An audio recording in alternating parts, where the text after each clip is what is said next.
अच्छा, तो हम ये कहते हैं कि जो कोएंजाइम जो हैं आपके पास, कोएन जी बेटे। जी बेटे, क्वेश्चन बताएँ?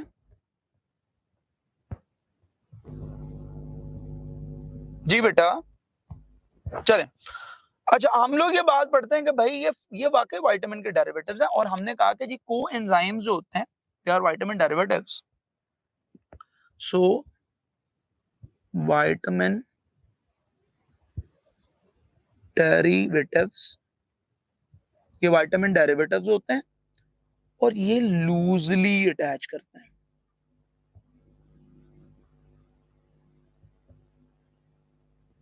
To active site. ये लूज़ली अटैच करते हैं एंजाइम की एक्टिव साइट के साथ। और हम लोग ये आखिर पे ये बात करते हैं कि भाई ये आपके पास जो FADH2 है या ATP है या NADH है, ये एक्ट करते हैं एज ए कोएंजाइम्स। जब कभी बेटे आप प्रोस्थेटिक ग्रुप की बात करते हो तो हम लोग ये कहते हैं कि प्रोस्थेटिक ग्रुप आपके पास कोवेलेंटली लिंक होते हैं। दे हैव कोवेलेंट लिंकेज, ये कोवेलेंट लिंकेज कंटेन करते हैं। और जब कभी आप कोवेलेंट लिंकेज की बात करोगे तो हम लोग बात करेंगे हीम ग्रुप की। अच्छा, ये जो हीम ग्रुप की बात हम लोग करते हैं ना बेटे, ये साइटोक्रोम्स के अंदर बात करते हैं। इलेक्ट्रॉन कैरियर्स की आपने कभी बात पढ़ी होगी, साइटोक्रोम बी की, साइटोक्रोम सी की, साइटोक्रोम ए की, साइटोक्रोम A3 की। ये आपके पास यहाँ पर जब कभी हीम ग्रुप मौजूद होता है, जैसे साइटोक्रोम बी है, उसके पास एक हीम ग्रुप मौजूद होता है जो कि आयरन कंटेनिंग हीम ग्रुप है, ठीक है? वो वहाँ पे परमानेंटली अटैच है। तो जब कभी आप उस हीम ग्रुप की बात करते हो, तो तब हम लोग ये कहते हैं कि वो प्रोस्थेटिक ग्रुप की एग्ज़ाम्पल बनती है। सो ये हीम ग्रुप इन साइटोक्रोम्स की जब कभी बात करोगे, तो तब हम लोग ये कह रहे होंगे, ठीक है? सो मैं इसको देख रहा होता हूँ, यूँ कि आपके पास हम जब कभी कोफैक्टर की बात करते हैं, कोफैक्टर एक नेसेसरी कंपोनेंट है एपो एंजाइम के लिए, क्योंकि एपो एंजाइम उसके बगैर इनएक्टिव है। जब कभी एपो एंजाइम कोफैक्टर के साथ बाइंड करते हैं, they form holo enzyme and that holo enzyme start working in the presence of cofactor. What that cofactor do? It actually provides a chemical energy or it acts as a bridge. ठीक है? क्योंकि आपके पास hydrogen को free किसी भी cytoplasmic medium में नहीं छोड़ा जा सकता। इस वजह से हाइड्रोजन के इलेक्ट्रॉन के स्पेसिफिक कैरियर्स हैं। ठीक है? हमने कहा जी ये chemical energy give and take off electrons के थ्रू पूरी करते हैं। अगर ये इनऑर्गेनिक है तो इनको हम लोग एक्टिवेटर्स का नाम देते हैं। अगर ये ऑर्गेनिक हैं और लूजली अटैच हैं तो इनको हम लोग कोएंजाइम्स कहते हैं। अदरवाइज इनको हम लोग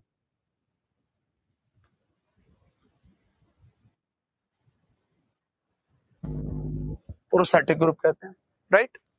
अच्छा, फर्दर हम लोग एक बात ये पढ़ते हैं कि बेटे जब कभी भी आप एंजाइम्स की बात करोगे, एंजाइम्स आपके पास बेटे जी डेफिनिटली इस तरह की एंटिटीज हैं जो कि इंक्रीज करती हैं रेट ऑफ रिएक्शन को। These increase the rate of reaction. अच्छा बेटा, ये बता सकते हैं कि what is meant by rate of reaction? चलें जी, मैं ही बताता हूँ। इंक्रीज रेट ऑफ रिएक्शन यानी थोड़े वक्त के अंदर ज्यादा रिएक्शन जब कभी भी प्रोसीड किए जाते हैं तो हम लोग कहते हैं, इसको हम लोग रेट कहते हैं। या दूसरे लफ्जों में जब कभी किसी होने वाले रिएक्शन को हम लोग मेजर करते हैं विद रिस्पेक्ट टू टाइम, तो उसको हम लोग रेट ऑफ रिएक्शन का नाम देते हैं। फॉर एग्जाम्पल, अगर मैं आपसे ये कहता हूं कि भाई मेरे पास यहाँ पर कुछ एंजाइम्स अवेलेबल हैं। फॉर एग्जांपल मैंने ये कहा कि बेटे मेरे पास यूं 1, 2, 3, 4 अप टू 16 एंजाइम्स अवेलेबल हैं। और मैं ये कहता हूँ कि जी अगर आप यूँ अज़्यूम करो कि एक सबस्ट्रेट डालने पर एक एंजाइम एंड सबस्ट्रेट कॉम्प्लेक्स बनता है। और जब कभी एक एंजाइम एंड सबस्ट्रेट कॉम्प्लेक्स बनता है मेरे पास, तो that enzyme and substrate complex yields a product. इसको करने में मुझे लेट्स सपोज मैं अगर कहूँ कि मुझे 4 सेकंड्स लगते हैं, enzymes with in second reaction करते हैं, तो मैं ये कहता हूँ कि जी 4 सेकंड के अंदर एक रिएक्शन हुआ, क्योंकि मैंने उसको एक सबस्ट्रेट प्रोवाइड किया था। सो मेरे पास इसका रिजल्टेंट 0.25 आता है। ठीक है जी, आंसर इज 0.25। अगर मैं आपसे ये कहूंगा जी मैंने अगर सबस्ट्रेट डबल कर दी है, तो मेरे पास अब अगर पहला रिएक्शन 4 सेकंड में होता था, तो दो रिएक्शन कितनी देर में होंगे? 4 सेकंड में ही होंगे बेटे।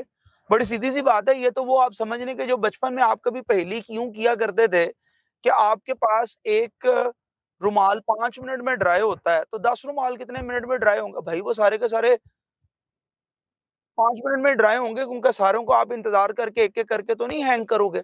बिल्कुल इसी तरीके से आप एक-एक करके तो एंजाइम पे हैंग नहीं करते, आप उसके अंदर सबस्ट्रेट ऐड करते हो और आपके पास एंजाइम्स मौजूद हैं। हमने कहा जी जब कभी आपके पास 2 प्रोडक्ट 4 सेकंड में बनते हैं, तो आपके पास रेट ऑफ रिएक्शन जो है वो 0.5 हो जाता है। यानी जब कभी आपने सबस्ट्रेट की कंसंट्रेशन डबल की, तो रेट ऑफ रिएक्शन भी डबल हो गया। या हम लोग बात ये पढ़ते हैं कि बेटे अगर आप 2 की बजाय 4 सबस्ट्रेट डाल देते हो, तो 4 सबस्ट्रेट यानी सबस्ट्रेट डबल करने पर आपके पास रेट ऑफ रिएक्शन डबल हो जाता है, राइट? और अगर मैं कहूँ जी 4 की बजाय आप 8 सबस्ट्रेट डाल दो, तो अब 8 प्रोडक्ट्स आपके पास आएँगे। सो ये 8 प्रोडक्ट अगर आएँगे तो रेट ऑफ रिएक्शन फिर डबल आप देख रहे हैं, कंटीन्यूअसली डबल हो रहा है। और इसी तरीके से मैं अगर आपको ये कहता हूँ कि बेटे आप सबस्ट्रेट मजीद डबल कर दें, नहीं 8 की बजाय 16 कर दें, तो आपके पास 16/4 इज इक्वल टू 4। यानी every time you are going to double. हम हर दफा डबल करते चले जा रहे हैं और हम लोग ये बात पढ़ने जा रहे हैं कि भाई अगर आप इसको ग्राफिकली रिप्रेजेंट करोगे, तो ग्राफिकली तो एक बड़ी जबरदस्त किस्म की फिगर बनेगी। यानी हम लोग अगर यहाँ पर सबस्ट्रेट ट्रेट कॉन्सेंट्रेशन की बात करेंगे और अगर हम यहाँ पर प्रोग्रेशन ऑफ रिएक्शन या रेट ऑफ रिएक्शन की बात करेंगे, तो हम लोग बेटे ये बात पढ़ेंगे कि ये सबस्ट्रेट की इंक्रीज से डायरेक्टली प्रोपोर्शनल आपके पास इंक्रीज हो रहा है रेट ऑफ रिएक्शन। अच्छा, अब होगा ये कि जब आप शुरू-शुरू में सबस्ट्रेट की कंसंट्रेशन जैसे-जैसे डबल करते चले जाते हैं, रेट ऑफ रिएक्शन आपके पास इंक्रीज होता चला जाता है।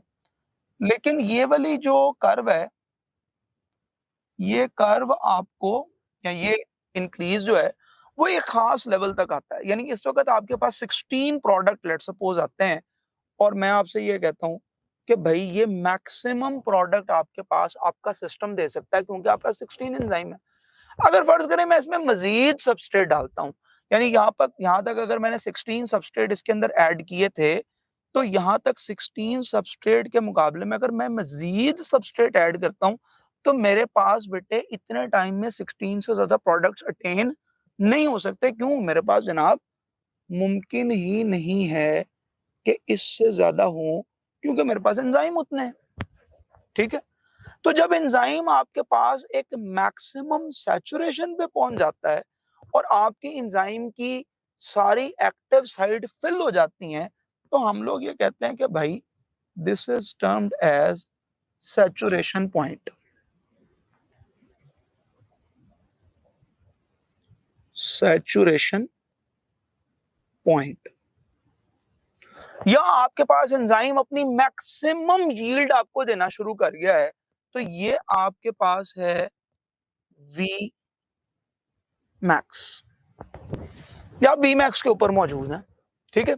और वी मैक्स के ऊपर आप मैक्सिमम यील्ड से गेन कर रहे हैं, क्योंकि आपके पास जितने भी एंजाइम हैं वो तमाम के एंजाइम की active sites are now covered. और अगर आप अब आपके पास बेतहाशा सबस्ट्रेट मौजूद है, लेकिन एंजाइम 16 है, तो बेटे आप 44 से ज्यादा तो रेट ऑफ रिएक्शन अटेन नहीं कर सकते।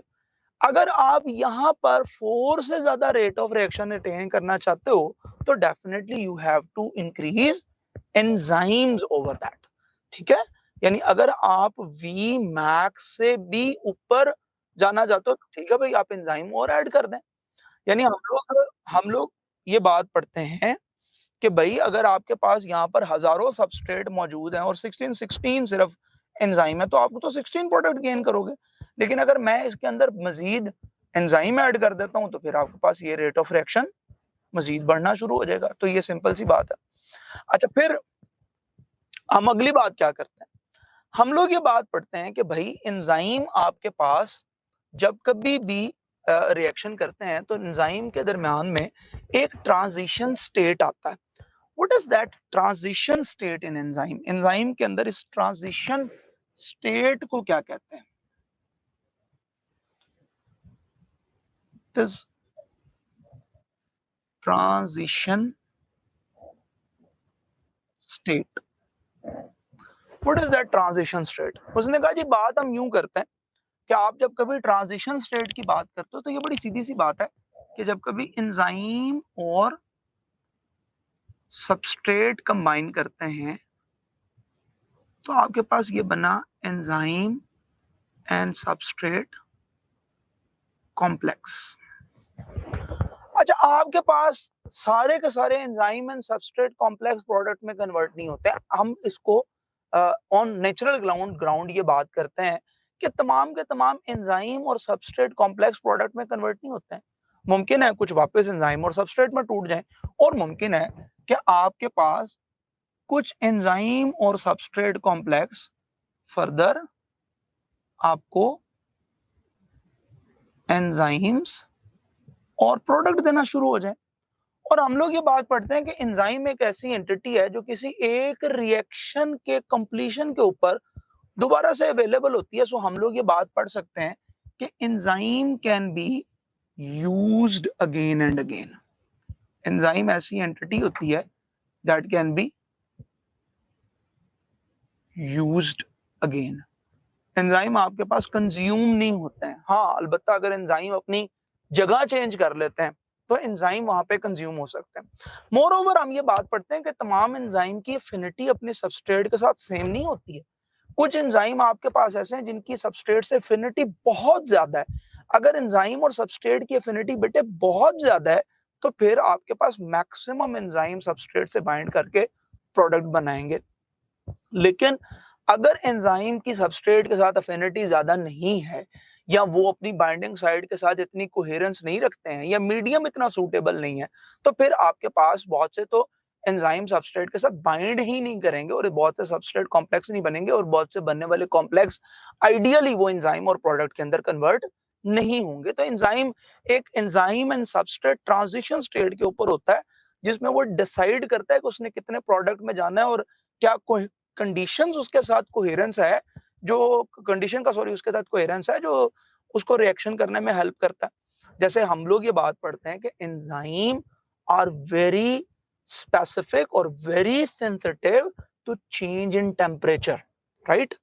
तो हमने ये कहा कि जब कभी आप एंजाइम सेंसिटिविटी की बात करते हैं, तो हम कहते हैं एंजाइम आर सेंसिटिव। ये सेंसिटिव हैं to change in temperature.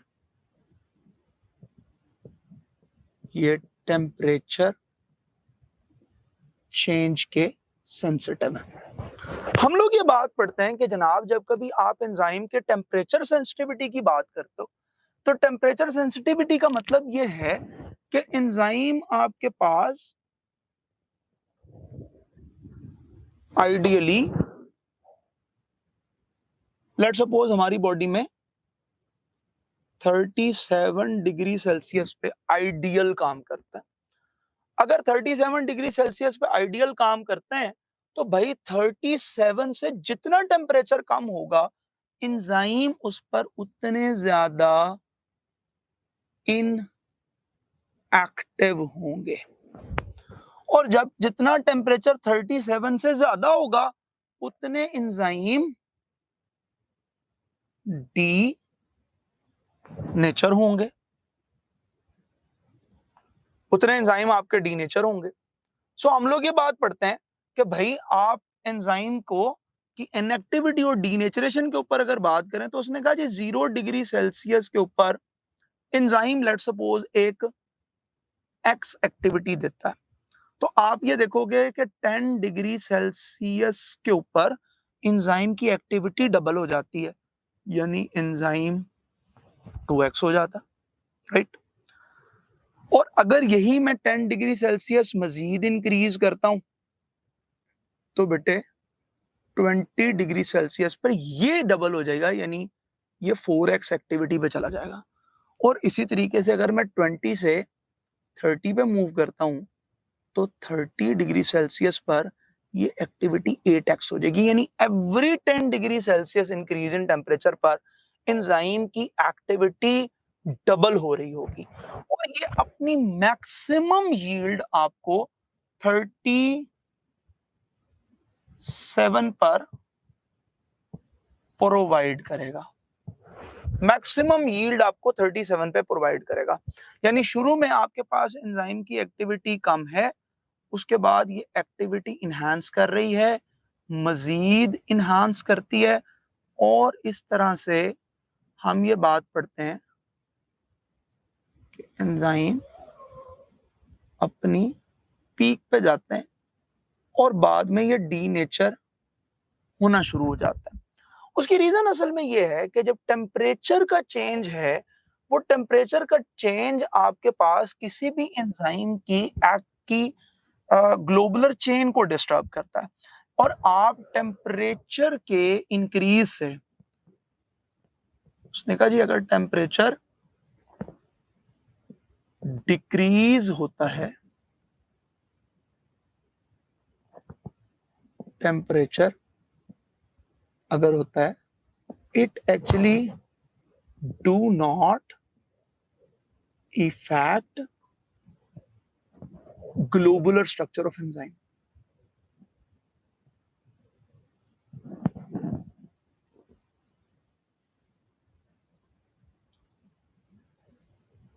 Enzyme का ग्लोबुलर स्ट्रक्चर को कुछ नहीं होता। लेकिन अगर मैं आपसे यह कहता हूं कि एंजाइम में इंक्रीज इन टेम्परेचर होता है, ठीक है, अबव ऑप्टिमम या ऑप्टिमम से ऊपर की बात है, ठीक है जी, तो इंक्रीज इन टेम्परेचर है, तो इस केस में हाइड्रोजन बॉन्ड ब्रेक होते हैं, and that breakage of hydrogen bond leads to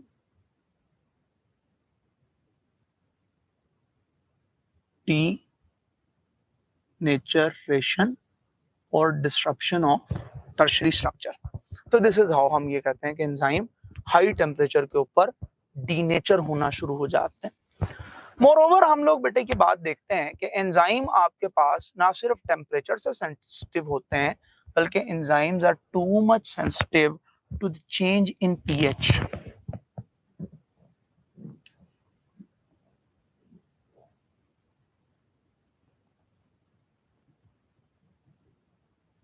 और जब कभी पीएच की बात करते हैं तो हम basically proportionate of hydrogen ions की बात करते हैं। और जब कभी आप प्रोपोर्शनेट ऑफ हाइड्रोजन आयन की बात करोगे तो हम लोग ये बात करेंगे कि आपके पास, जब प्रोपोर्शनेट ऑफ हाइड्रोजन आयन की बात करोगे तो हम लोग ये कहेंगे कि हाइड्रोजन आयन का जो प्रोपोर्शनेट है वो आपके पास 1 pH से लेकर अप्रोक्सीमेटली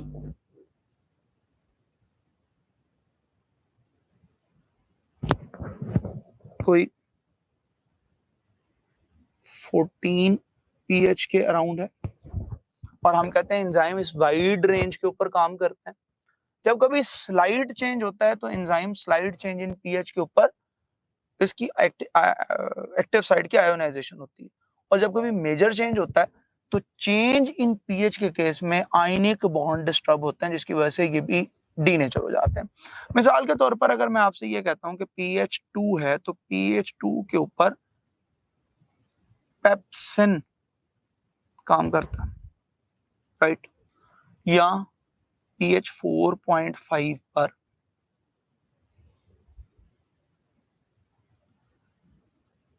फक्रेज एंजाइम काम करता है, 5.5 pH के ऊपर एंटेरो काइनेज काम करता है, राइट?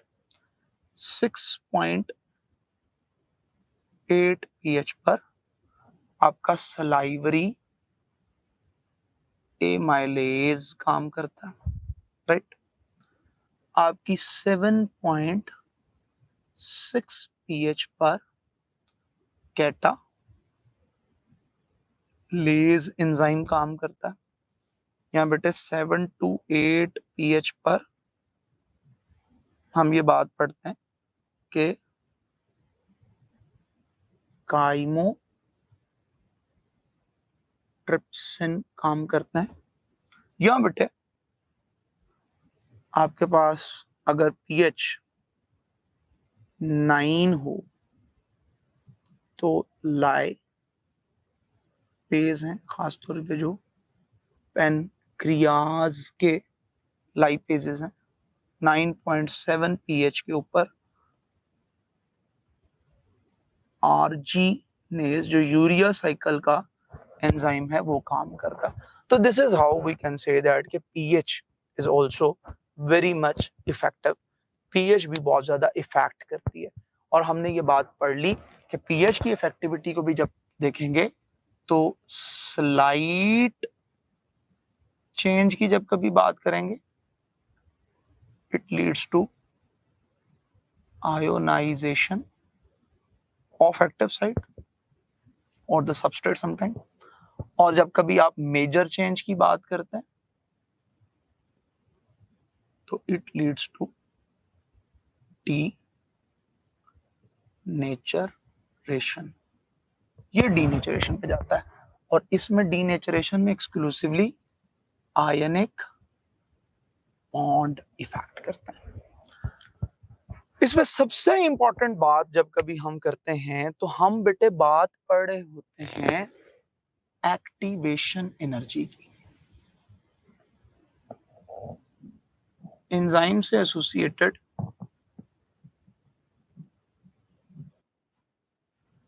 एक बात की जाती है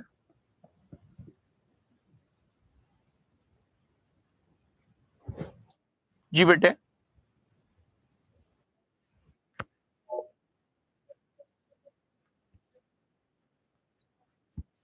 जी बेटे, जी बेटे, ये सारी वैल्यूज आपको लर्न करनी है क्योंकि इसमें से पेपर में आई हुई वैल्यूज हैं। एक्टिवेशन एनर्जी के बेटे जब कभी हम लोग बात पढ़ते हैं तो हम कहते हैं एक्टिवेशन एनर्जी वो पर्टिकुलर अमाउंट ऑफ एनर्जी है जो किसी एक रिएक्शन को करने के लिए जरूरी है। सो अगर हम ये करें कि ये आपके पास एक्टिवेशन एनर्जी है और किसी एक सबस्ट्रेट से प्रोडक्ट तक आने के लिए जो अमाउंट ऑफ एनर्जी आपको रिक्वायर है वो एक्टिवेशन एनर्जी है। लेकिन बेटे जब कभी आप यही रिएक्शन एंजाइम की प्रेजेंस में करवाते हो तो एंजाइम इस एनर्जी को कम कर देते हैं। ठीक है, अब ये कैसे करेंगे, ये बात याद रखिएगा। उसने कहा जी 3 काम हैं जो एंजाइम एक्टिवेशन एनर्जी को कम करने के लिए करते हैं। सबसे पहले वो अपनी शेप को चेंज करते हैं।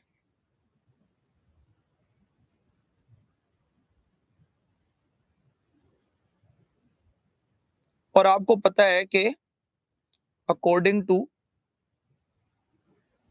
Induce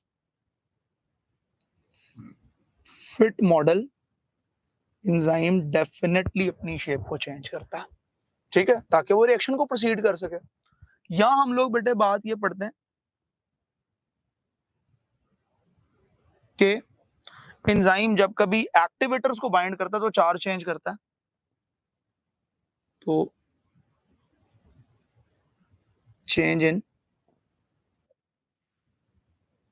charge.